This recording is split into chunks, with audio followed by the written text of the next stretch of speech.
എന്റെ മുന്നിലിരിക്കുന്ന ചില കുട്ടികളോട് ഞാൻ ചോദിച്ചാൽ പൈലറ്റുമാരാവണം എന്ന് പറയുന്നവരുണ്ടാകും. എത്ര പേര് പൈലറ്റുമാരാവണമെന്ന് ആഗ്രഹിക്കുന്നുണ്ട്? പൈലറ്റുമാർ ആൺകുട്ടികളാരെങ്കിലും പൈലറ്റുമാരാൻ ആഗ്രഹിക്കുന്നുണ്ടോ? യെസ്, ഒരു ഹാഫ് കൈ ഞാൻ കാണുന്നു. അത് ഫുൾ കൈ ആവണം. പൈലറ്റുമാരാവാൻ എന്ത് ചെയ്യണം?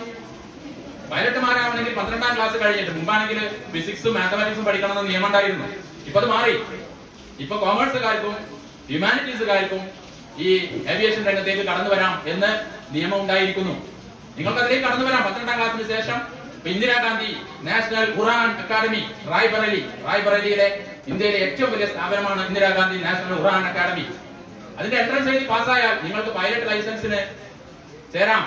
പക്ഷേ ഫീസ് കുറച്ചധികമാണ്. പൈലറ്റ് ആവണമെങ്കിൽ 50 ലക്ഷം രൂപയോളം ഫീസ് വരും. എന്നാലും ഒരുപാട് കോഴ്സുകൾ ട്രയൽ ആൻഡ് എറർ മെത്തേഡിലൂടെ തെരഞ്ഞെടുക്കുന്നതിനേക്കാൾ നല്ലത് ലക്ഷ്യബോധത്തോടു കൂടി അവിടെ എത്തുന്നതല്ലേ. ഒന്നുകിൽ ഇന്ദിരാഗാന്ധി നാഷണൽ ഖുറാൻ അക്കാദമി, അല്ലെങ്കിൽ Rajiv Gandhi academy for aviation, അതല്ലെങ്കിൽ ഒരുപാട് പ്രൈവറ്റ് സ്ഥാപനങ്ങളുണ്ട്. CPL കൊമേഴ്സ്യൽ പൈലറ്റ് ലൈസൻസ് കിട്ടും. നിങ്ങൾക്ക് അവിടെ എത്താം. അപ്പൊ ഇത്തരത്തിൽ എത്ര എമൗണ്ട് ആവും? എത്ര കാലം പഠിക്കണം? ഒരു 18 മാസം പഠിച്ചാൽ മതി പൈലറ്റ് ആവാൻ. എത്ര കാലം പഠിക്കണം? എവിടേക്കാണ് തൊഴിൽ സാധ്യതകൾ? ശമ്പളം എത്ര? എന്നൊക്കെ അറിഞ്ഞിരിക്കുക. നിങ്ങൾ മുന്നോട്ട് പോവുക. നിങ്ങൾ പിന്നോട്ട് നോക്കേണ്ടി വരില്ല. നിങ്ങൾ ഒരിക്കലും പിന്നോട്ട് നോക്കേണ്ടി വരില്ല.